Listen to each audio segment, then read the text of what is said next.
Part Two of Chapter 3 of Heart of Darkness by Joseph Conrad.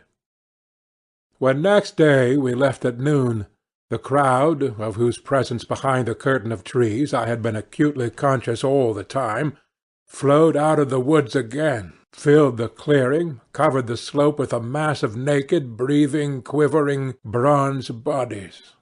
I steamed up a bit, then swung downstream, and 2,000 eyes followed the evolutions of the splashing, thumping, fierce river demon beating the water with its terrible tail and breathing black smoke into the air.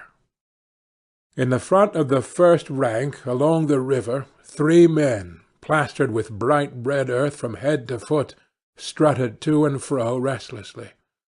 When we came abreast again, they faced the river, stamped their feet, nodded their horned heads, swayed their scarlet bodies. They shook towards the fierce river demon a bunch of black feathers, a mangy skin with a pendant tail, something that looked a dry gourd. They shouted periodically together strings of amazing words that resembled no sounds of human language, and the deep murmurs of the crowd, interrupted suddenly, were like the responses of some satanic litany. We had carried Kurtz into the pilot-house. There was more air there.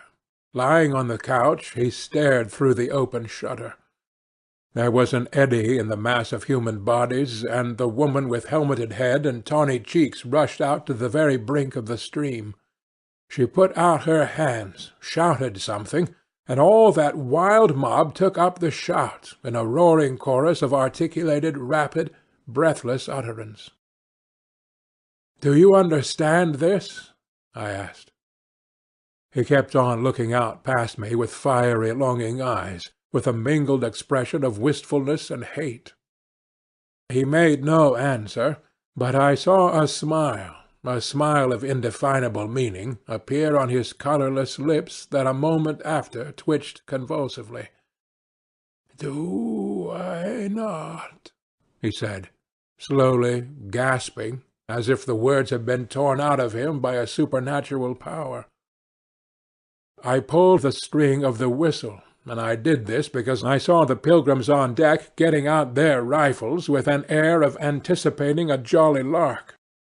At the sudden screech there was a movement of abject terror through that wedged mass of bodies. "Don't! Don't! You frighten them away!" cried some one on deck disconsolately. I pulled the string time after time. They broke and ran, they leaped, they crouched, they swerved, they dodged the flying terror of the sound. The 3 red chaps had fallen flat, face down on the shore, as though they had been shot dead. Only the barbarous and superb woman did not so much as flinch, and stretched tragically her bare arms after us over the sombre and glittering river. And then that imbecile crowd down on the deck started their little fun, and I could see nothing more for smoke. The brown current ran swiftly out of the heart of darkness, bearing us down towards the sea with twice the speed of our upward progress, and Kurtz's life was running swiftly too, ebbing out of his heart into the sea of inexorable time. The manager was very placid. He had no vital anxieties now. He took us both in with a comprehensive and satisfied glance. The affair had come off as well as he could have wished. I saw the time approaching when I would be left alone of the party of unsound method. The pilgrims looked upon me with disfavour. I was, so to speak, numbered with the dead. It is strange how I accepted this unforeseen partnership, this choice of nightmares forced upon me in the tenebrous land invaded by these mean and greedy phantoms. Kurtz discoursed. A voice! It rang deep to the very last. It survived his strength to hide in the magnificent folds of eloquence the barren darkness of his heart. Oh, he struggled. The wastes of his weary brain were haunted by shadowy images now, images of wealth and fame revolving obsequiously around his unextinguishable gift of noble and lofty expression. My intended, my station, my career, my ideas, these were the subjects for the occasional utterances of elevated sentiments. The shade of the original Kurtz frequented the bedside of the hollow sham, whose fate it was to be buried presently in the mould of primeval earth. But both the diabolic love and the unearthly hate of the mysteries it had penetrated fought for the possession of that soul, satiated of primitive emotions, avid of lying fame, of sham distinction, of all the appearances of success and power. Sometimes he was contemptibly childish. He desired to have kings meet him at railway stations on his return from some ghastly nowhere, where he intended to accomplish great things. "You show them that you have in you something that is really profitable, and then there will be no limits to the recognition of your ability," he would say. "Of course, you must take care of the motives, right motives always." The long reaches that were like one and the same reach, monotonous bends that were exactly alike, slipped past the steamer with their multitude of secular trees looking patiently after this grimy fragment of another world, the forerunner of change, of conquest, of trade, of massacres, of blessings. I looked ahead, piloting. "Close the shutter," said Kurtz suddenly one day. "I can't bear to look at this." I did so. There was a silence. "Oh, but I will wring your heart yet," he cried at the invisible wilderness. We broke down, as I had expected, and had to lie up for repairs at the head of an island. This delay was the first thing that shook Kurtz's confidence. One morning he gave me a packet of papers and a photograph, the lot tied together with a shoestring. "Keep this for me," he said. "This noxious fool," meaning the manager, "is capable of prying into my boxes when I'm not looking." In the afternoon I saw him. He was lying on his back with closed eyes, and I withdrew quietly, but I heard him mutter, "Live rightly. Die. Die." I listened. There was nothing more. Was he rehearsing some speech in his sleep, or was it a fragment of a phrase from some newspaper article? He had been writing for the papers, and meant to do so again, "for the furthering of my ideas. It's my duty." His was an impenetrable darkness. I looked at him as you peer down at a man who is lying at the bottom of a precipice where the sun never shines. But I had not much time to give him, because I was helping the engine-driver to take to pieces the leaky cylinders, to straighten a bent connecting rod, and in other such matters. I lived in an infernal mess of rust, filings, nuts, bolts, spanners, hammers, ratchet drills, things I abominate, because I don't get on with them. I tended the little forge we fortunately had aboard. I toiled wearily in a wretched scrap-heap, unless I had the shakes too bad to stand. One evening, coming in with a candle, I was startled to hear him say a little tremulously, "I am lying here in the dark, waiting for death." The light was within a foot of his eyes. I forced myself to murmur, "Oh, nonsense," and stood over him as if transfixed. Anything approaching the change that came over his features I have never seen before, and hope never to see again. Oh, I wasn't touched. I was fascinated. It was as though a veil had been rent. I saw on that ivory face the expression of sombre pride, of ruthless power, of craven terror, of an intense and hopeless despair. Did he live his life again in every detail of desire, temptation, and surrender during that supreme moment of complete knowledge? He cried in a whisper at some image, at some vision. He cried out twice, a cry that was no more than a breath. The horror! The horror!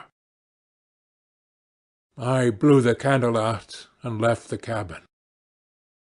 The pilgrims were dining in the mess-room, and I took my place opposite the manager, who lifted his eyes to give me a questioning glance, which I successfully ignored.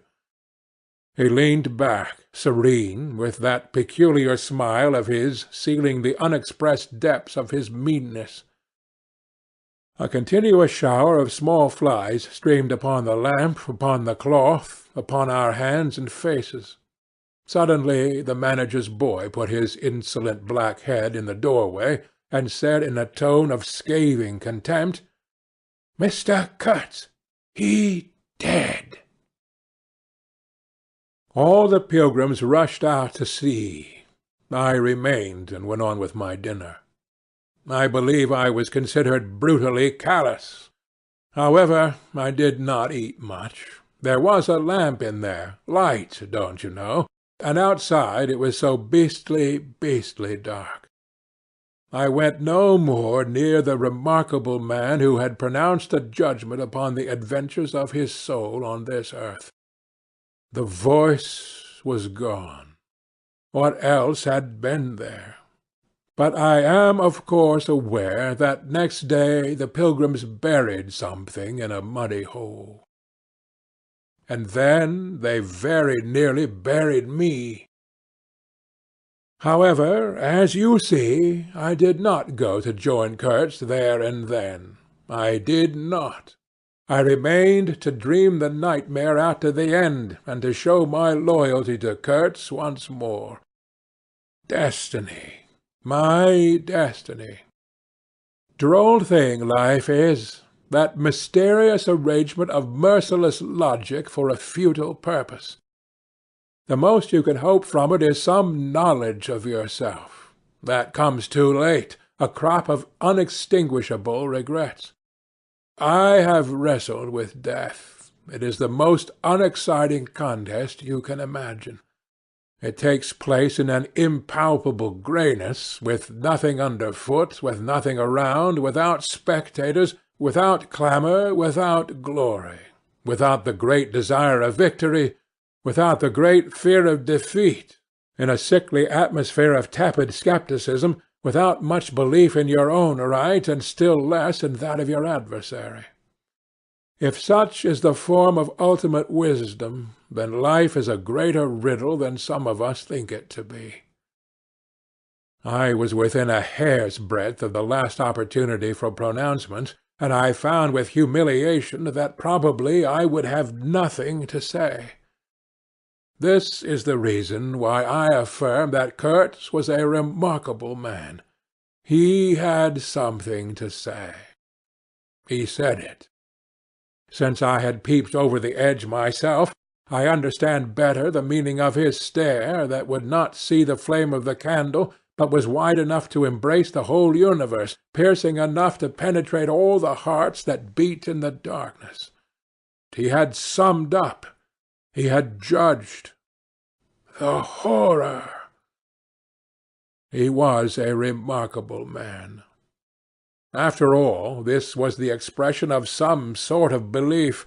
It had candour, it had conviction, it had a vibrating note of revolt in its whisper, it had the appalling face of a glimpsed truth, the strange commingling of desire and hate.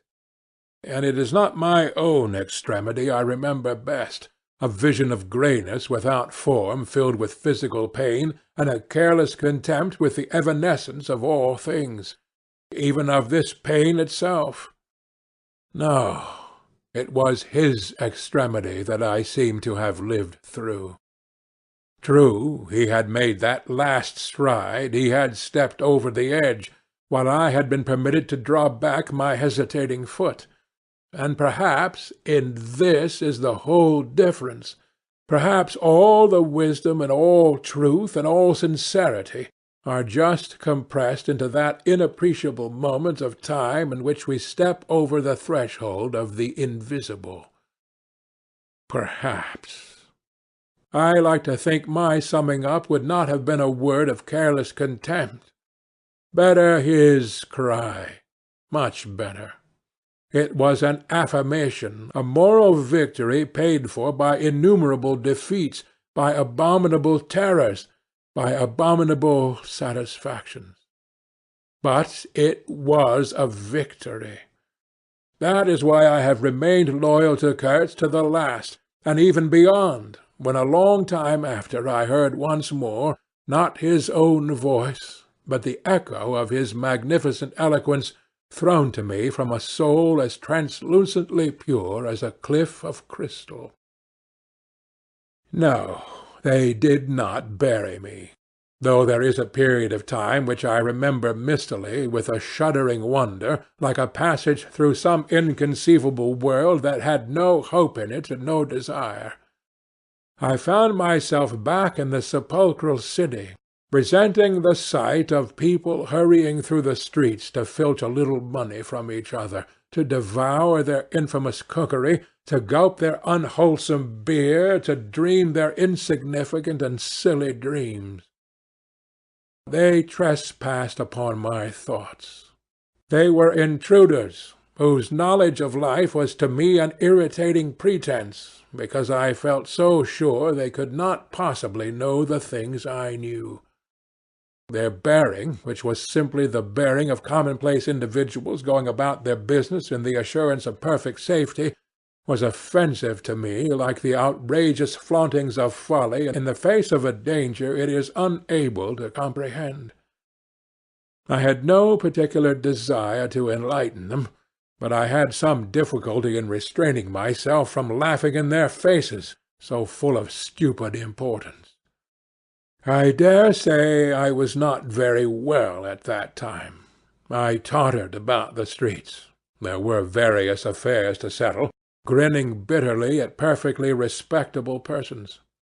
I admit my behaviour was inexcusable, but then my temperature was seldom normal in these days. My dear aunt's endeavours to nurse up my strength seemed altogether beside the mark.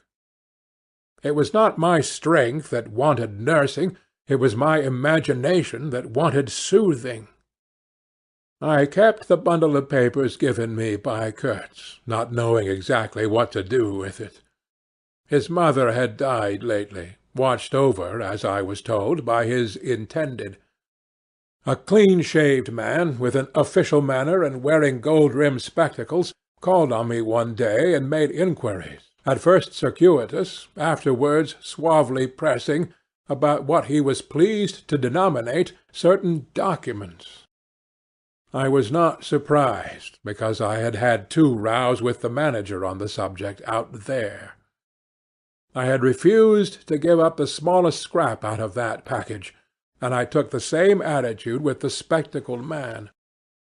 He became darkly menacing at last, and with much heat argued that the company had the right to every bit of information about its territories, and, said he, Mr. Kurtz's knowledge of unexplored regions must have been necessarily extensive and peculiar, owing to his great abilities, and to the deplorable circumstances in which he had been placed.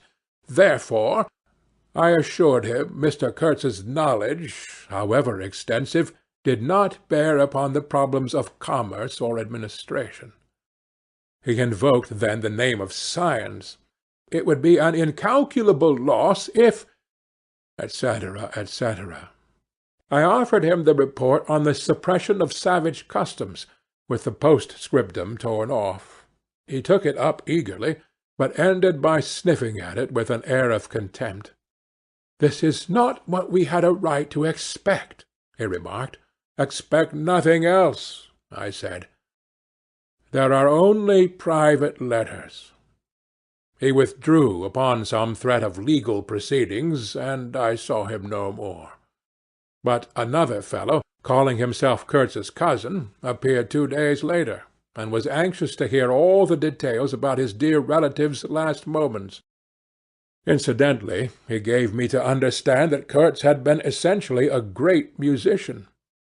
"There was the making of an immense success," said the man, who was an organist, I believe, with lank grey hair flowing over a greasy coat-collar. I had no reason to doubt his statement, and to this day I was unable to say what was Kurtz's profession, whether he ever had any, which was the greatest of his talents. I had taken him for a painter who wrote for the papers, or else for a journalist who could paint, but even the cousin, who took snuff during the interview, could not tell me what he had been exactly. He was a universal genius. On that point I agreed with the old chap, who thereupon blew his nose noisily into a large cotton handkerchief and withdrew in senile agitation, bearing off some family letters and memoranda without importance. Ultimately a journalist, anxious to know something of the fate of his dear colleague, turned up. This visitor informed me Kurtz's proper sphere ought to have been in politics, on the popular side. He had furry, straight eyebrows, bristly hair cropped short, an eyeglass on a broad ribbon, and, becoming expansive, confessed his opinion that Kurtz really couldn't write a bit. But heavens, how that man could talk! He electrified large meetings. He had faith, don't you see? He had the faith. He could get himself to believe anything, anything. He would have been a splendid leader of an extreme party. "What party?" I asked. "Any party," answered the other. "He was an extremist." Did I not think so? I assented. Did I know, he asked, with a sudden flash of curiosity, what it was that had induced him to go out there? "Yes," said I, and forthwith handed him the famous report for publication, if he thought fit. He glanced through it hurriedly, mumbling all the time, judged it would do, and took himself off with his plunder. Thus I was left at last with a slim packet of letters and the girl's portrait. She struck me as beautiful. I mean, she had a beautiful expression. I know that the sunlight can be made to lie, too, yet one felt that no manipulation of light and pose could have conveyed the delicate shade of truthfulness upon these features. She seemed ready to listen without mental reservation, without suspicion, without a thought for herself. I concluded I would go back and give her back her portrait and those letters myself. Curiosity? Yes, and some other feeling, perhaps. All that had been Kurtz's had passed out of my hands. His soul, his body, his station, his plans, his ivory, his career. There remained only his memory and his intended, and I wanted to give that up too, to the past, in a way. To surrender personally all that remained of him with me to that oblivion which is the last word of our common fate. I don't defend myself. I had no clear perception of what it was I really wanted. Perhaps it was an impulse of unconscious loyalty, or the fulfillment of one of those ironic necessities that lurk in the facts of human existence. I don't know. I can't tell. But I went. I thought his memory was like the other memories of the dead that accumulate in every man's life, a vague impress on the brain of shadows that had fallen on it in their swift and final passage. But before the high and ponderous door, between the tall houses of a street as still and decorous as a well-kept alley in a cemetery, I had a vision of him on the stretcher, opening his mouth voraciously, as if to devour all the earth with all its mankind. He lived then before me. He lived as much as he had ever lived, a shadow insatiable of splendid appearances, of frightful realities, a shadow darker than the shadow of the night, and draped nobly in the folds of a gorgeous eloquence. The vision seemed to enter the house with me. The stretcher, the phantom bearers, the wild crowd of obedient worshippers, the gloom of the forests, the glitter of the reach between the murky bends, the beat of the drum, regular and muffled like the beating of a heart, the heart of a conquering darkness. It was a moment of triumph for the wilderness, an invading and vengeful rush which, it seemed to me, I would have to keep back alone for the salvation of another soul. And the memory of what I had heard him say afar there, with the horned shapes stirring at my back, in the glow of fires, within the patient woods, those broken phrases came back to me, were heard again in their ominous and terrifying simplicity. I remembered his abject pleading, his abject threats, the colossal scale of his vile desires, the meanness, the torment, the tempestuous anguish of his soul. And later on I seemed to see his collected languid manner when he said one day, "This lot of ivory now is really mine. The company did not pay for it. I collected it myself at a very great personal risk.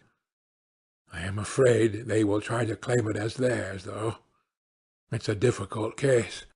What do you think I ought to do? Resist? I want no more than justice." He wanted no more than justice, no more than justice. I rang the bell before a mahogany door on the first floor, and while I waited he seemed to stare at me out of the glassy panel, stare with that wide and immense stare, embracing, condemning, loathing all the universe. I seemed to hear the whispered cry, "The horror! The horror!" The dusk was falling. I had to wait in a lofty drawing-room, with 3 long windows from floor to ceiling that were like 3 luminous and bedraped columns. The bent gilt legs and backs of the furniture shone in indistinct curves. The tall marble fireplace had a cold and monumental whiteness. A grand piano stood massively in a corner, with dark gleams on the flat surfaces like a sombre and polished sarcophagus. A high door opened, closed. I rose. She came forward, all in black, with a pale head, floating towards me in the dusk. She was in mourning. It was more than a year since his death, more than a year since the news came. She seemed as though she would remember and mourn forever. She took both my hands in hers and murmured, "I had heard you were coming." I noticed she was not very young, I mean not girlish. She had a mature capacity for fidelity, for belief, for suffering. The room seemed to have grown darker, as if all the sad light of the cloudy evening had taken refuge on her forehead. This fair hair, this pale visage, this pure brow seemed surrounded by an ashy halo from which the dark eyes looked out at me. Their glance was guileless, profound, confident, and trustful. She carried her sorrowful head as though she were proud of that sorrow, as though she would say, I alone know how to mourn for him as he deserves." But while we were still shaking hands, such a look of awful desolation came upon her face that I perceived she was one of those creatures that are not the playthings of time. For her he had died only yesterday, and by Jove, the impression was so powerful that for me too he seemed to have died only yesterday, nay, this very minute. I saw her and him in the same instant of time. his death and her sorrow. I saw her sorrow in the very moment of his death. Do you understand? I saw them together. I heard them together." She had said, with a deep catch of the breath, "I have survived," while my strained ears seemed to hear distinctly, mingled with her tone of despairing regret, the summing up whisper of his eternal condemnation.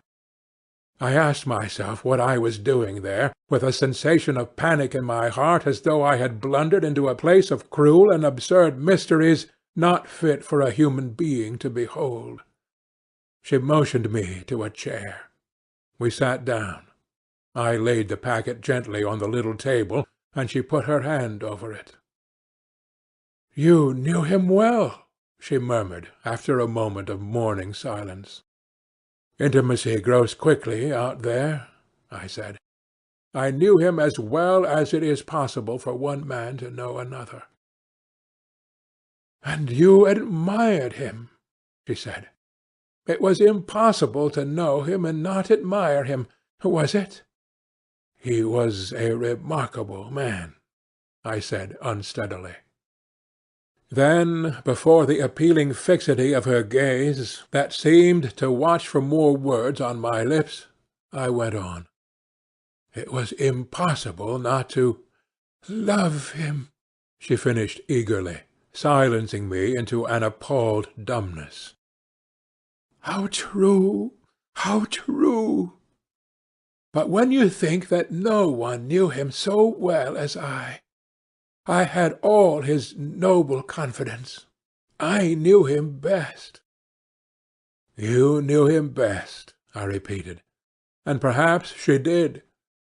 But with every word spoken, the room was growing darker, and only her forehead, smooth and white, remained illumined by the inextinguishable light of belief and love.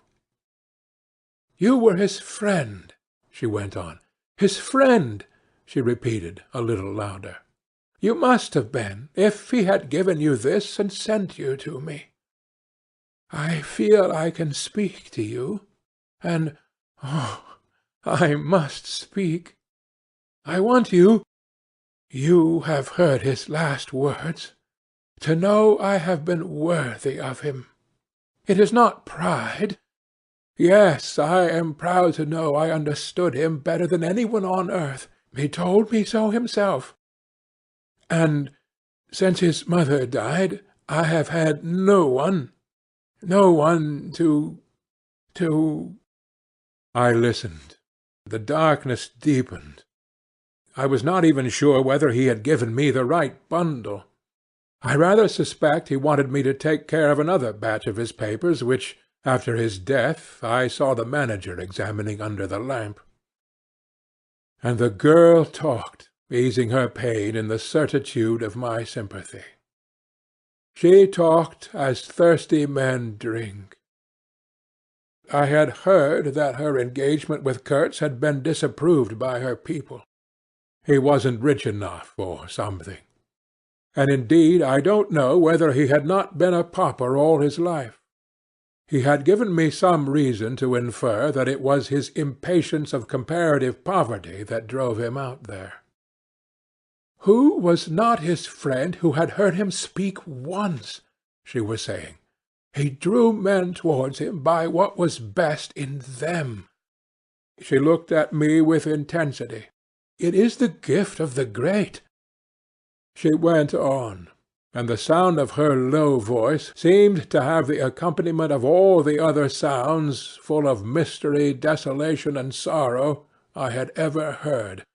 The ripple of the river, the soughing of the trees swayed by the wind, the murmurs of the crowds, the faint ring of incomprehensible words cried from afar, the whisper of a voice speaking from beyond the threshold of an eternal darkness.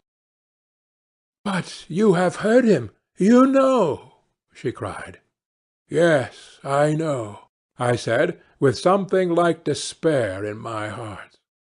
But, bowing my head before the faith that was in her, before that great and saving illusion that shone with an unearthly glow in the darkness, in the triumphant darkness from which I could not have defended her, from which I could not even defend myself. What a loss to me, to us! She corrected herself with beautiful generosity, then added in a murmur, to the world. By the last gleams of twilight I could see the glitter of her eyes, full of tears that would not fall. I have been very happy, very fortunate, very proud, she went on, too fortunate, too happy for a little while. And now I am unhappy for life. She stood up. Her fair hair seemed to catch all the remaining light in a glimmer of gold. I rose too. And all of this, she went on mournfully, of all his promise, and of all his greatness, of his generous mind, of his noble heart, nothing remains, nothing but a memory. You and I, we shall always remember him, I said hastily. No, she cried, it is impossible that all this should be lost, that such a life should be sacrificed to leave nothing but sorrow. You know what vast plans he had. I knew of them too.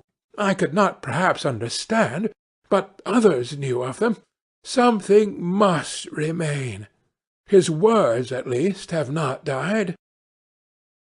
His words will remain, I said. And his example, she whispered to herself. Men looked up to him. His goodness shone in every act. His example— True, I said, his example, too. Yes, his example. I forgot that. But I do not. I cannot believe. Not yet. I cannot believe that I shall never see him again. That nobody will see him again. Never, never, never. She put out her arms, as if after a retreating figure, stretching them back and with clasped pale hands across the fading and narrow sheen of the window. Never see him. I saw him clearly enough then. I shall see this eloquent phantom as long as I live, and I shall see her too, a tragic and familiar shade, resembling in this gesture another one, tragic also, and bedecked with powerless charms, stretching bare brown arms over the glitter of the infernal stream, the stream of darkness. She said suddenly, very low, He died as he lived.